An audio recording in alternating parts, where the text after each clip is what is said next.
Olá, queridos amigos, bom dia a todos, sejam bem-vindos, bem-vindas a mais um momento de Evangelho no Lar, promovido pela nossa casa, o Prozebem. É muito bom estar aqui com vocês, agradeço a todos pela oportunidade de aqui estar. E hoje, para começar bem esse domingo, nada melhor do que orar, né, meus amigos? Ler um pouquinho do Evangelho, trazer as reflexões que Jesus coloca para nós de uma forma muito lúcida. A doutrina espírita nos traz as reflexões necessárias sobre esses diversos temas que tem no Evangelho. Então, ó, Evangelho segundo o Espiritismo, tá? Para quem desejar. Hoje sorteamos e caiu o capítulo 21, que é sobre haverá falsos cristos e falsos profetas. Então, esse é o tema da manhã de hoje. E para iniciarmos muito bem, vamos ler, fazer a nossa mensagem preparatória do ambiente, que está no livro Minutos de Sabedoria, de Torres Pastorino, tá? E a mensagem de hoje diz assim: a vida é um canto eterno de beleza. Os homens complicam a vida e dificultam a existência, porque se acreditam diferentes uns dos outros. Mas a vida é uma só, e os homens todos são irmãos. Portanto, não antagonize os outros. Distribua amor e compreensão a todos os que se chegam a você. Faça como o sol, que se dá a todos igualmente, em raios benéficos de luz e de calor. Então, uma coisa linda, né? Para a gente começar o nosso domingo, a vida é um canto eterno de beleza, né? Nós que dificultamos a nossa existência, nós somos todos irmãos e muitas vezes por questões tão ínfimas, tão pequenas, e ainda que elas sejam graves, né? A gente tem que exercer a nossa tolerância, a nossa paciência, esse espírito cristão que o Cristo nos orienta, precisamos desenvolver, trabalhar o amor, o perdão. Então, nos colocamos uns como antagonistas dos outros, mas a vida em si, que Deus nos traz, é uma vida bela, é uma vida radiante. Então, vamos agradecer esse Pai por essa oportunidade? Vamos fechar os nossos olhos para fazer a nossa prece, quem desejar, né? Se sentir mais confortável. Vamos fechar os nossos olhos para elevarmos o nosso pensamento ao nosso Mestre querido Jesus. Vamos trazer agora para a nossa tela mental, para o nosso lar, o psiquismo do Mestre, que certamente já está aqui. Que foi ele que nos disse que onde duas ou mais pessoas se reunissem em seu nome, ali ele também estaria. E nós, queridos amigos, formamos agora essa egrégora que se concentra, que fixa sua mente em Jesus. Senhor Jesus, Divino Mestre amado, Divino Mestre amigo, Pastor das nossas almas, nós te louvamos, Senhor, e agradecemos a oportunidade de nos reunirmos neste momento maravilhoso de amor, de paz, de serenidade, para refletirmos sobre o teu Evangelho. Rogamos, Senhor, que o Senhor se faça presente em nosso lar, em nossa morada, em especial na morada mais importante, que é a morada interior, é a morada que fazemos em nossos corações.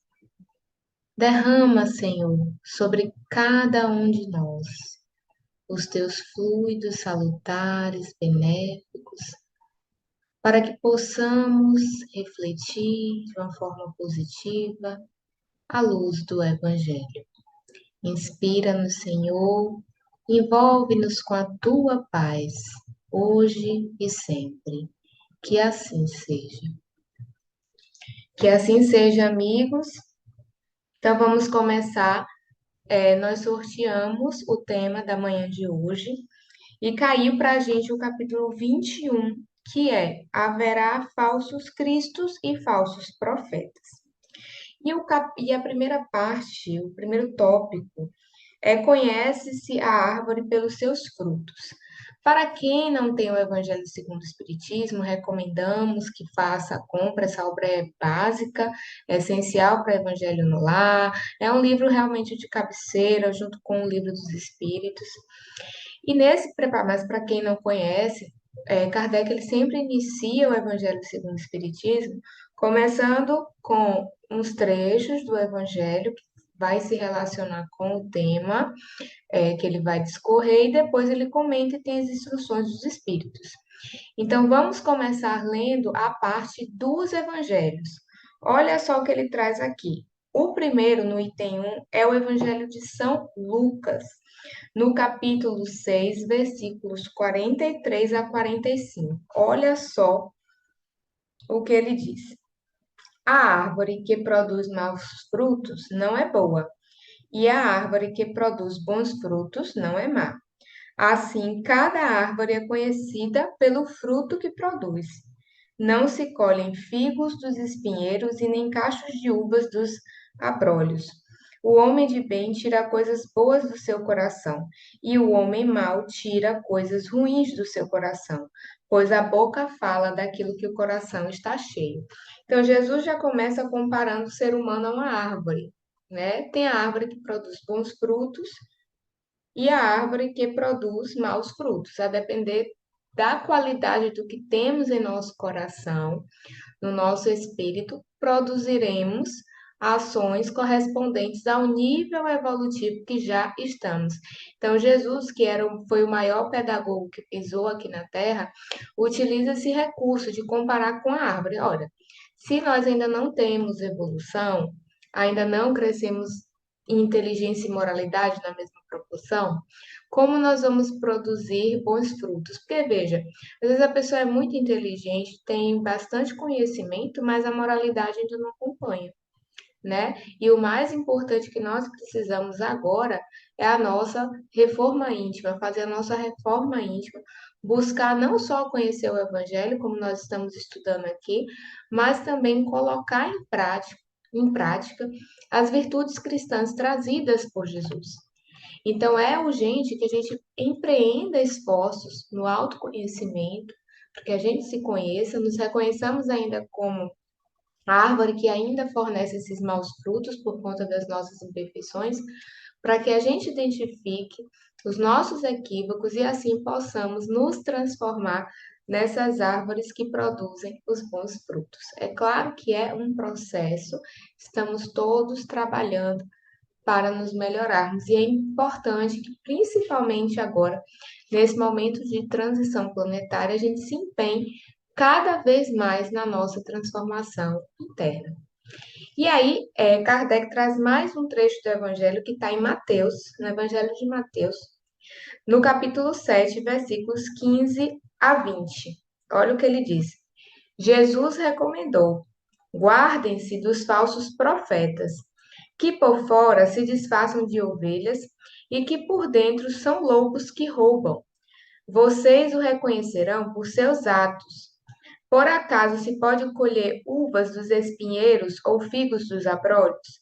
Assim, toda árvore que é boa produz bons frutos, e toda árvore que é má produz maus frutos. Uma árvore boa não pode produzir frutos ruins, e uma árvore má não pode produzir frutos bons. Toda árvore que não produz bons frutos será cortada e lançada ao fogo. Vocês a conhecerão pelos seus frutos.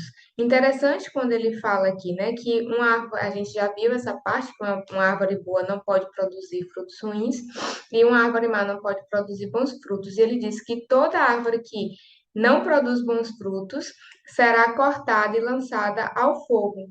Então, o que será que Jesus está falando aqui para a gente? Porque já sabemos que ele compara a árvore a nós, aos nossos corações. E quando ele diz que a árvore má não pode produzir bons frutos e ela será cortada e lançada ao fogo, ele está falando essencialmente da lei de causa e de efeito, né? Causa e efeito. Tudo que fazemos de uma forma equivocada gera não punição, mas responsabilização.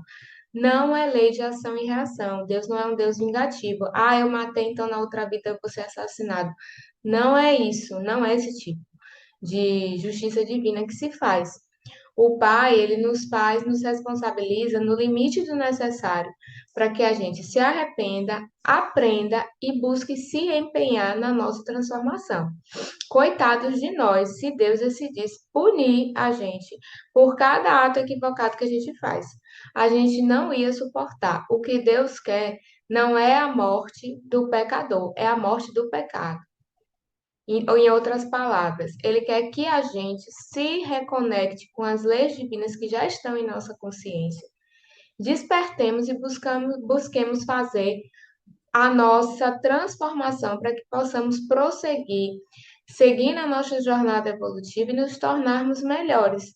E assim caminharmos para sermos espíritos angélicos, espíritos crísticos, trabalhar realmente junto com o Pai, alcançando a perfeição. Então, e com relação ao nosso tema, ele começa a falar aqui, né, que Jesus recomendou: guardem-se dos falsos profetas, que por fora se disfarçam de ovelhas, e que por dentro são lobos que roubam. Vocês reconhecerão pelos seus atos. Eu vou segurar aqui porque Kardec vai fazer um comentário mais à frente sobre isso, e a gente já trabalha essa parte com os comentários do codificador. E aí, no item 3 nós temos aqui o Evangelho também de Mateus, nos capítulos 24, 13, 23, 24 e Marcos, no 13, tá? Ele diz assim: Jesus disse: tomem cuidado para não serem enganados, pois vários virão em meu nome dizendo: sou o Cristo, e enganarão muita gente. Vários falsos profetas se levantarão e enganarão muitas pessoas, e a caridade em muitos se esfriará, porque a injustiça se multiplicará. Mas aquele que perseverar até o fim será salvo. Então, se alguém disser o Cristo está aqui ou está ali, não acreditem, pois irão se levantar falsos cristos e falsos profetas, que farão grandes prodígios e coisas espantosas, a ponto de enganar, se fosse possível, até mesmo os escolhidos. Então, vamos ver o que é que Kardec comenta com a gente sobre isso? Olha só. É comum atribuir-se aos profetas o dom de revelar o futuro, e por isso as palavras profecia e predição tornam-se sinônimos. Então, muita gente, às vezes a gente pensa que Os profetas são aqueles que possuem o que a gente conhece na doutrina como a mediunidade profética. A mediunidade profética é aquela pessoa que tem a capacidade de prever o futuro de uma forma, mas esse futuro que abala toda uma sociedade ou todo o planeta. Jesus, ele conseguia ver o futuro de uma forma muito clara, tanto que a gente tem a parte do sermão profético. Ele fala muitas coisas que aconteceriam, de fato, que viriam, ele fala muito sobre isso, e aí, a gente acabou relacionando que os profetas são apenas as pessoas que fazem profecias. Tem essa ideia de que o profeta é só quem tem mediunidade profética. E Kardec diz aqui que não, ó, que no sentido evangélico, a palavra profeta tem um significado muito maior do que isso. Não é só você ficar fazendo profecias. Os profetas, olha o que ele diz, são seres enviados por Deus com uma missão de instruir os homens e de revelar a eles a verdade do mundo espiritual. Então, veja, uma pessoa pode não ter a mediunidade, né, a mediunidade profética, mas se ele vem com uma missão de instruir as pessoas, de elucidar sobre vários aspectos do plano espiritual, ele é sim um profeta. Esse é o sentido evangélico da palavra profeta, ampliando dessa ideia que nós temos de que o profeta é só quem tem uma missão. Não. Aí ele diz: assim, um homem pode ser profeta sem fazer profecias. E essa era a ideia dos judeus no tempo de Jesus. Então, os judeus já entendiam que profeta não era essa pessoa que tinha mediunidade, era a pessoa que tinha uma missão. Ele foi enviado realmente por Deus para nos instruir, para nos conduzir, para trazer realmente ensinamentos espirituais para nós. Ele fala: eis porque, quando Jesus foi levado à presença do sumo sacerdote Caifás, os escribas e os anciões, que ali estavam reunidos, lhe cuspiram no rosto, lhe deram socos e bofetadas, dizendo: Cristo profetiza e diz quem foi que lhe bateu. Entretanto, existiram profetas que previram o futuro. Claro, não é que dizer que por você ter uma mediunidade profética, você não é um profeta, você não tem uma missão, não necessariamente. Tem pessoas que têm já a sua missão, vêm em nome do Pai com uma missão e têm a mediunidade, normal. Entretanto, existiram profetas que previram o futuro, por intuição ou por revelação de espíritos superiores, com a finalidade de prevenir os homens. Como suas visões aconteceram, o dom de adivinhar o futuro foi considerado como sendo um dos atributos que os profetas precisavam possuir. E já sabemos que não, que o profeta é aquele que vem com uma missão divina, de instrução, de instruir uma sociedade, de instruir a humanidade, de trazer as luzes do nosso Pai para a Terra. Pode ser que ele tenha a mediunidade profética ou algum outro tipo de mediunidade? Pode ser que sim, mas esse não é um requisito essencial de uma pessoa, de um espírito missionário, que, na verdade, o profeta ele é um espírito missionário, ele vem mesmo com essa missão de trabalhar em nós as questões do espírito, vem nos instruir, nos elucidar, nos iluminar. E aí ele segue no item 6 falando dos prodígios dos falsos profetas. Porque ele diz assim: Jesus advertiu: surgirão falsos cristos e falsos profetas, que farão grandes prodígios e coisas surpreendentes, a ponto de enganar, se possível, até mesmo os escolhidos. Aí Kardec diz: esta advertência alerta para o verdadeiro sentido da palavra prodígio. No estudo dos textos sagrados, os prodígios e os milagres são fenômenos excepcionais que se situam fora das leis da natureza.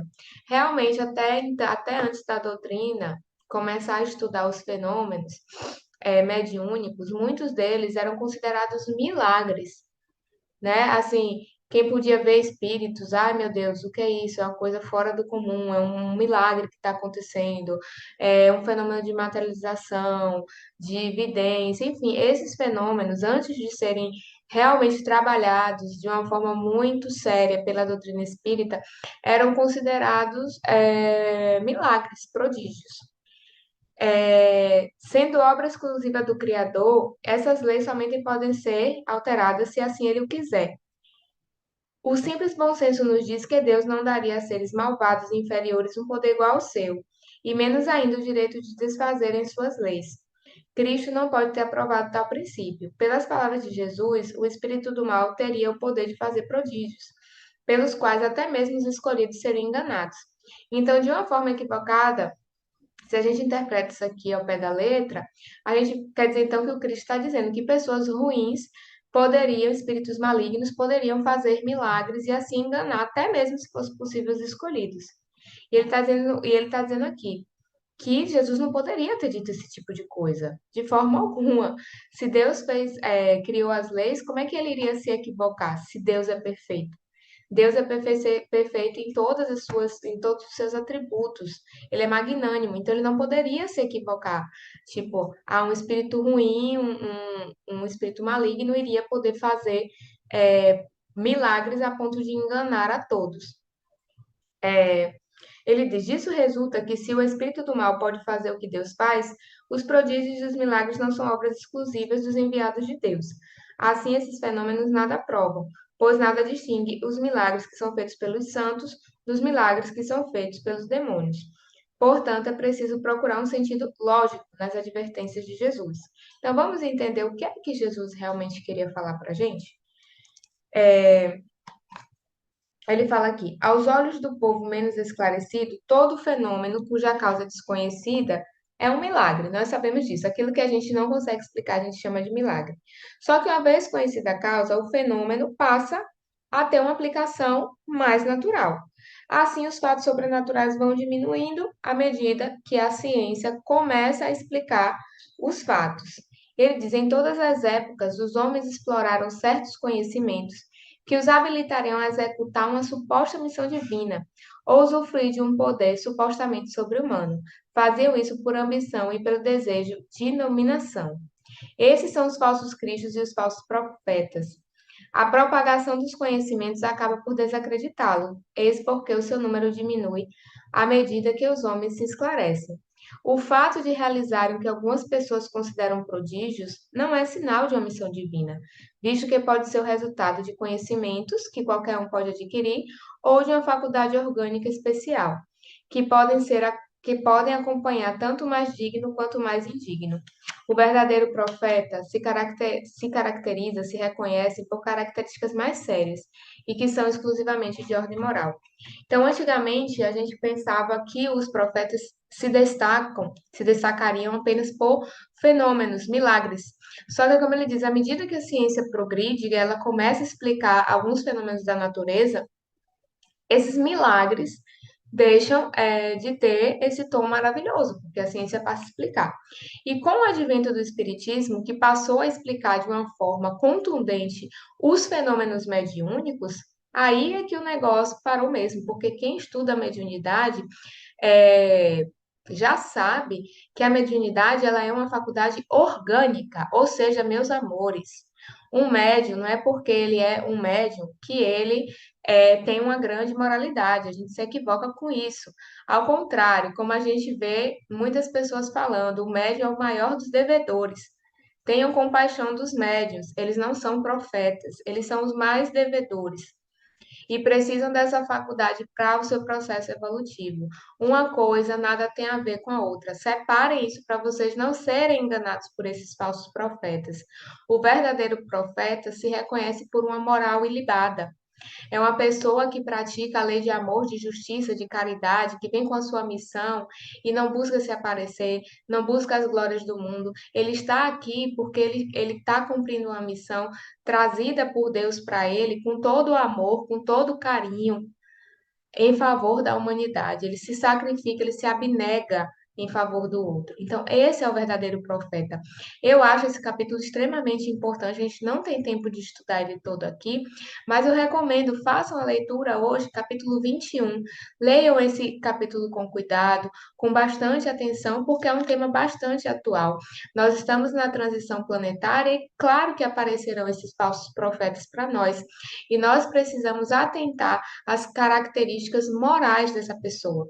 Essa pessoa pratica realmente a lei de Deus, a lei do amor, a lei da justiça, a lei da caridade, como é que ela se comporta perante os seus semelhantes, perante a sociedade? É isso que precisamos analisar, tá bom? E vamos encerrando por aqui. Desde já eu agradeço a todos pela companhia e vamos fazer a nossa prece? Vamos elevar os nossos pensamentos ao nosso Mestre querido. Senhor Jesus, nós te agradecemos pela oportunidade de realizarmos esse Evangelho em nosso lar. Rogamos as suas bênçãos, Senhor, que se derrame sobre cada um de nós, sobre os nossos amores, sobre o nosso lar. Que nosso lar, Senhor, seja envolvido por teus fluidos salutares, que a nossa água possa ser fluidificada, que os irmãos que aqui se encontrem, encarnados e desencarnados, possam ser amparados pelos teus benfeitores, Senhor, em todas as suas necessidades. Envolve o nosso planeta Terra e, em especial, o nosso Brasil, em tuas santas energias, para que tenhamos, Senhor, uma semana de paz, uma semana de tranquilidade, de tolerância, de paciência, de respeito. Fica conosco, Senhor, nos envolve, ilumina as nossas consciências e faz morada em nossos corações, hoje e sempre. Que assim seja. Que assim seja, queridos amigos, nos vemos em breve. Até lá!